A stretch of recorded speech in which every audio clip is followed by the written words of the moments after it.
Well, hi everyone, and welcome to Pal to Tech. I want to tell you specifically about my relationship with Fujifilm and how it pertains to this channel. But first, I do want to talk to you. Whoops. This is my diffuser, okay? Very professional operation here. This is what it looks like with a direct light, okay? You always want to kind of soften your light, so I use a paper towel. So since about 2019, I've made almost 500 videos for this channel, and a huge portion of them have to do with Fujifilm. This channel was never intended on being a Fujifilm channel. I had already fallen in love with this camera right here. And then the X-T3 came out. This camera took video to a whole new level. The channel really took a dive all in on Fujifilm content. At the time, I didn't know anybody at Fujifilm at all. All of these cameras, all three of these cameras plus the X-T4, I purchased, paid for with my own money, the lenses as well. Once I started publishing Fujifilm content, two things started to happen to the channel. The first is that the audience grew significantly. And then the second thing that happened was I started connecting with and meeting other Fujifilm creators, and I eventually connected with employees at Fujifilm Corporation, North America. In any YouTube channel where you're reviewing something or you're talking about something or you're teaching your audience something about their product, there is a point when you suddenly get involved and you connect with real people who work and actually design the stuff on the camera. There is no way to completely shut yourself off from that and disconnect from it completely when you are talking about a piece of gear. I'll give you an example.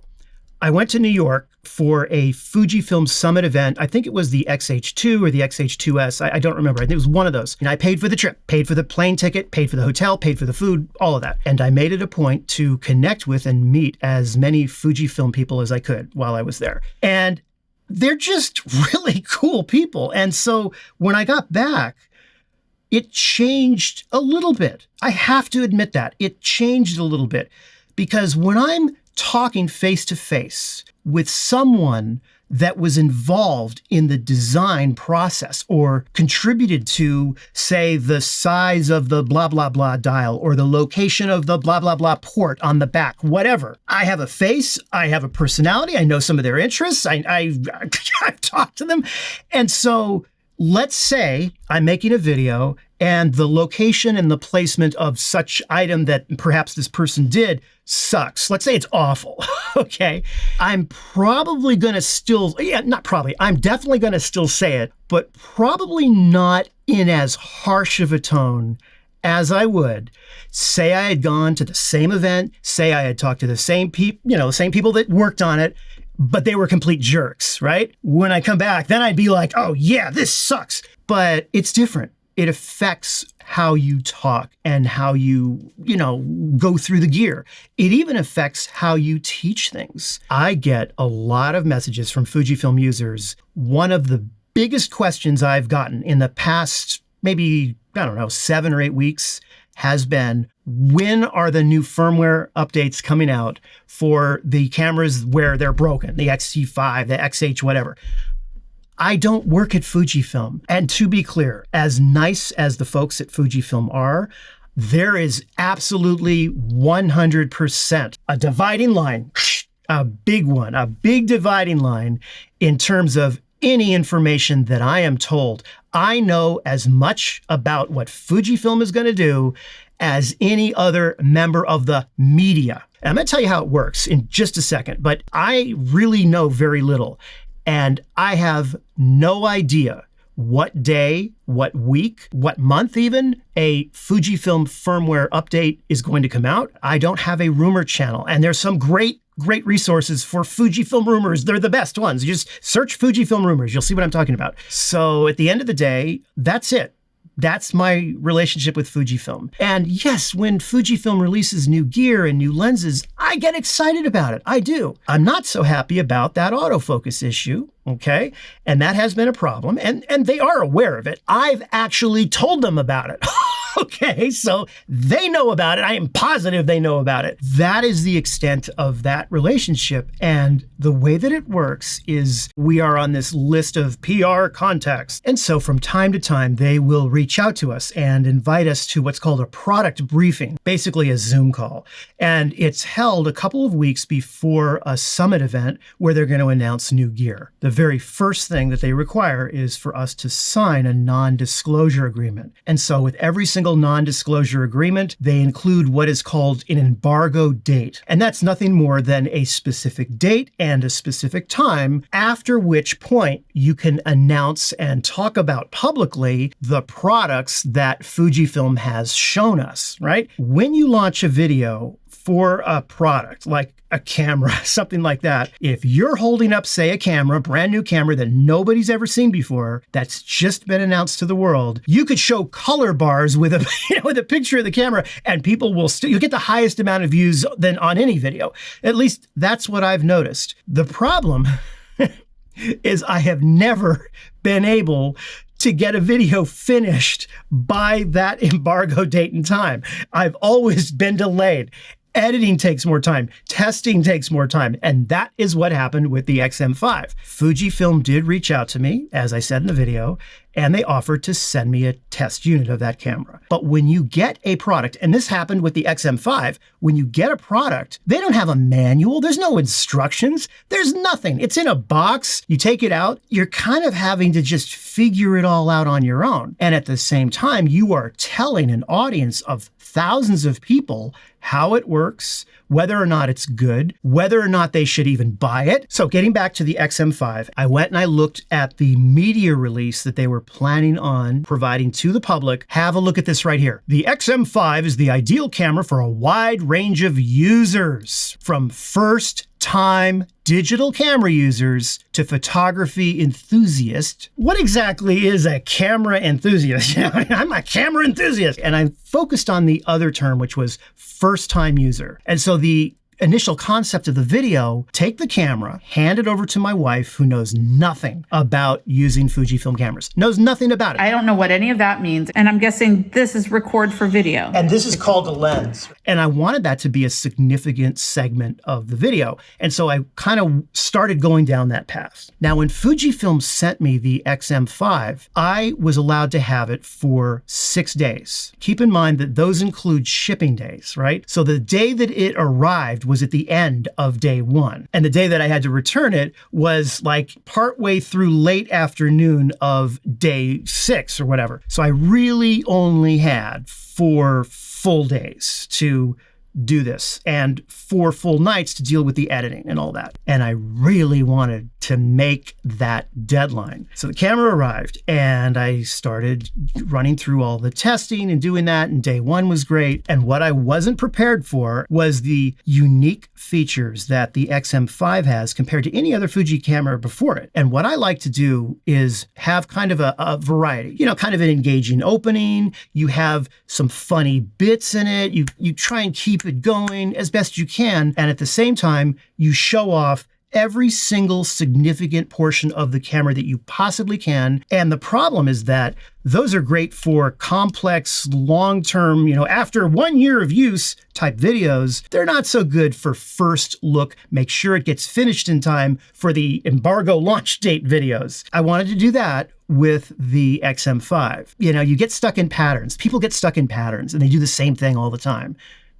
Guilty as charged. So then I went into day 2, and day 2 was good. A lot of testing got done. I had actually 2 of the exact same copy of the 18 to 55 millimeter kit lens. Because I had that, and because I have an X-T5, I wanted to just stick them both side by side. The reason for that is because of that whole firmware update issue that's been going on this year. And I thought, the XM5 has the, I'm guessing the newest version of the firmware. Why don't I put these 2 side by side and do it? And so that was the idea. But in the meantime, there were a lot of, parallel competing ideas. A brand new user that knows nothing about the camera. Where can I go with that? How can I make that really interesting and fun. I also had a test unit that Fuji had sent me of the 16 to 50 millimeter, the new replacement kit lens.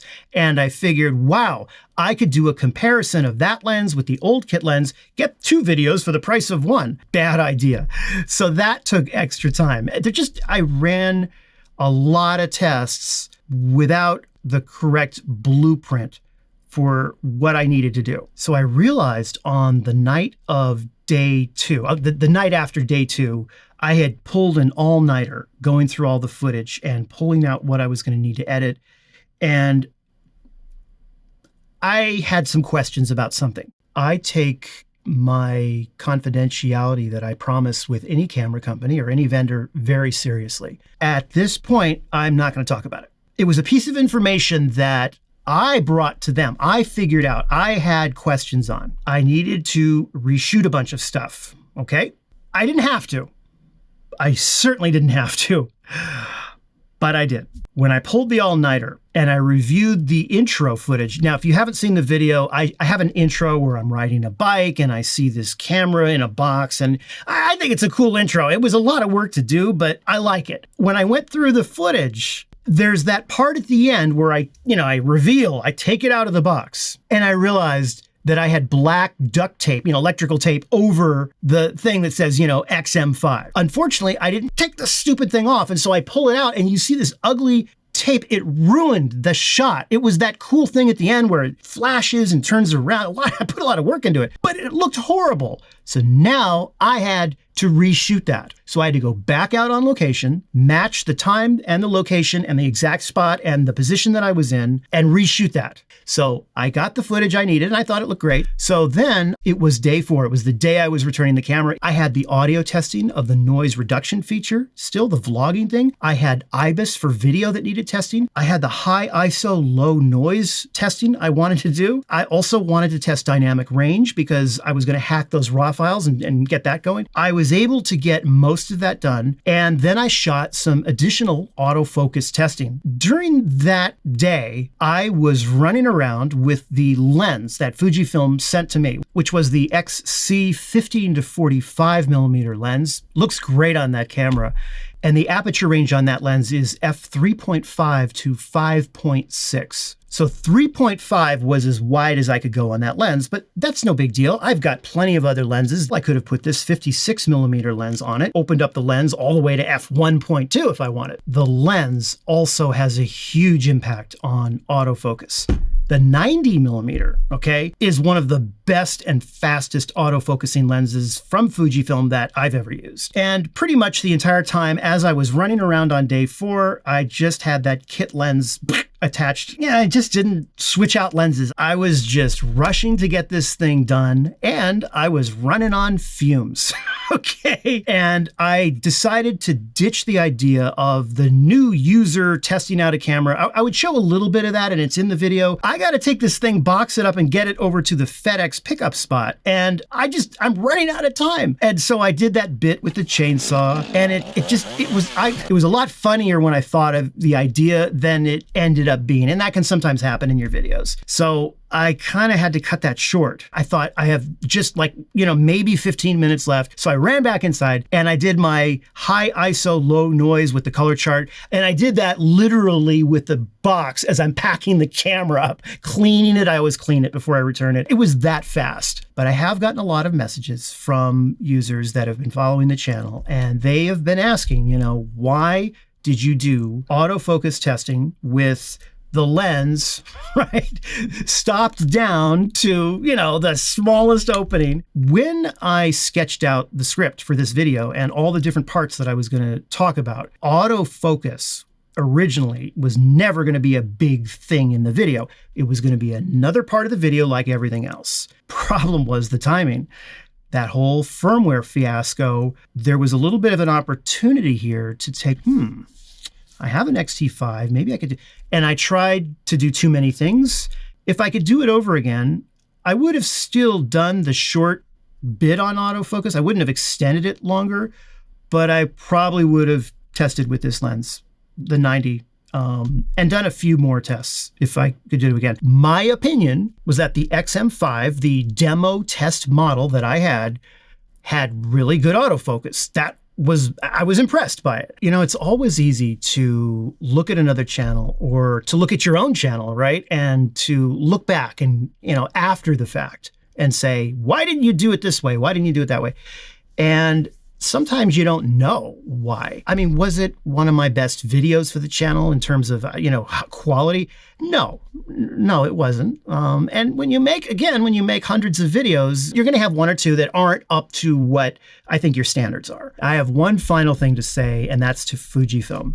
I cannot emphasize enough to you how eye-opening and educational and actually helpful it is to take one of your cameras and hand it to someone that has never used Fujifilm, that doesn't understand or know what film sims are, nothing, and see and watch how they interact with it. When you're trying to zoom in and out with this thing, it's kind of slow to respond. When I did the thing, it took it was like sluggish. And then I noticed I was looking for what you call a burst setting.